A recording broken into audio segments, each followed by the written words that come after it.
시청자 여러분 안녕하십니까. 계절의 여왕 5월의 마지막 날입니다. 호국 보훈의달 6월에도 시청자 여러분 가정에 만복이 깃들기를 기원합니다. 오늘은 대의제 민주주의 부정하는 민주당 개딸들이라는 주제로 말씀을 드리겠습니다. 이른바 개혁의 딸, 즉 개딸이 거대 야당인 더불어민주당을 휘둘러 오더니 이젠 국정운영도 좌지우지할 지경에 이르렀습니다.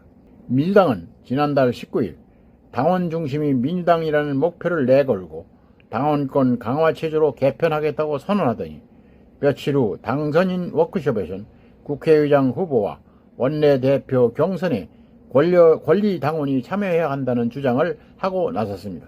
이는 제22대 국회의장 후보 경선에서 강성당원들이 지지한 추미애 후보가 우원식 후보에게 뜻밖의 고배를 마시자 성난 당원들이 항의와 탈당이 쇄도하자 이를 막기 위해 나온 궁여지책이었습니다. 강성 당원들이 탈당 러시와 같은 현상은 총선 공천 과정과 선거 승리를 통해 1인 지배체제를 공고하게 구축했다고 생각한 이재명 대표에겐 매우 충격적인 사건이었을 것입니다. 그러니 차기 대권 및 사법적 위기 모면을 위해 당대표를 연임해야 하는 이 대표로서는 이 같은 조치를 취하지 않으면 안 되었던 것 같습니다. 그래서 당원권을 2배로 늘려야 한다거나 당원 주권을 강조하는 등 소위 개딸들을 달래지 않으면 안 되었던 것입니다. 여기에 일부 최고위원들까지 국회의장 후보 경선에서 당원이 참여할 수 있도록 해야 한다고 가세했습니다. 이 대표나 최고위원들이 바라는 사실상 직접 민주주의를 옹호하고 대의제 민주주의를 부정하는 것들입니다. 이와 같이 국민의 대의기관인 국회를 일개 강성 당원들이 참여해 통제하겠다는 것은 국회 기능의 부정과 다름없습니다.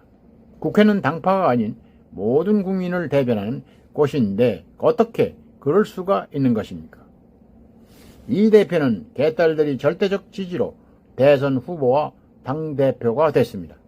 그래서 그는 시도당 위원장을 선출할 때도 권리당원의 의사반영 비중을 높일 방법을 모색하겠다고 했고 이미 작업에 들어가는 것으로 알려졌습니다.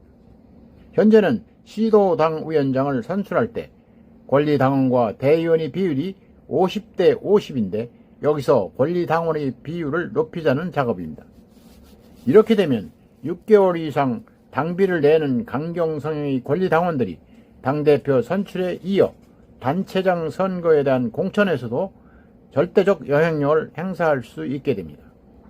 당대표의 국회의원 같은 공직선거 후보자 선출에서 강경파 당원들의 권한을 확대하거나 축소하는 것은 민주당이 자체적으로 판단하고 결정할 문제입니다. 민심보다 당심이 중요하다면 당권과 당규를 그렇게 바꾸면 됩니다. 그러나 국민 전체의 대의제 기구인 국회의장과 원내대표 선출에까지 개딸들이 입김을 강화하겠다는 것은 말도 안 되는 것입니다. 왜냐하면 그것은 대의제 민주주의에 대한 위협이자 민심의 왜곡을 가져올 수 있기 때문입니다. 이런 사정을 알면서도 민주당 지도부는 국회의장이나 원내대표 경선에서도 권리당원의 뜻을 최대 20%까지 반영키로 했다고 합니다. 결국 국회의장과 원내대표는 물론 쟁점 법안에 대한 찬반을 의원총회가 아닌 당원총회나 당원투표로 결정하는 결과를 가져올 수도 있는 것입니다. 강성당원의 주축인 개딸들이 누구입니까? 정치인 이재명 개인을 열렬히 지지하는 팬덤 정치 집단입니다. 이들은 이재명을 위한 정치적 지지와 지원을 넘어 다른 사람들에게 인신공격을 한다든지 문자 폭탄세를 퍼붓고 좌표 찍기 등의 위협적 압박을 가하는 과격한 파당일 뿐입니다. 수박 색출로도 정평이 난 이들은 이재명 체포동의안 가결에 국회 난입을 시도했었고 우원식 의정 후보 압박과 그 지지자 색출에도 나섰습니다. 이들은 이제 이재명이 말도 안 듣는 이재명 지지자들로 변했습니다. 처음엔 20대 여성이 주축이었으나 지금은 40, 50대로 바뀌어 그 정체도 모호한데 집요하게 군집합니다. 그래서 일각에서는 중국의 홍위병 또는 파시스트 같다고도 합니다. 여복했으면 물러나는 김진표 국회의장이 초선 당선자들에게 세칭 개딸들은 진영이 주장에 반대하는 사람을 수박으로 부르고 역적으로 여긴다면서 대의민주주의의 큰 위기라고 말했겠습니까? 그래서 국민들은 이 대표와 민주당 의원들이 언제까지 개딸들에 갇혀있을 것인지 묻고 있습니다. 한 가지 분명한 것은 정책에 기반하지 않고 개인의 도취된 팬덤에 기반하는 정당은 역기능에서 벗어나 헤어나지 못한다는 사실입니다. 더욱이 적개심으로 가득 찬 팬덤은 끝내 자가당착에 빠져 어려운 상황에 직면하게 될 것입니다.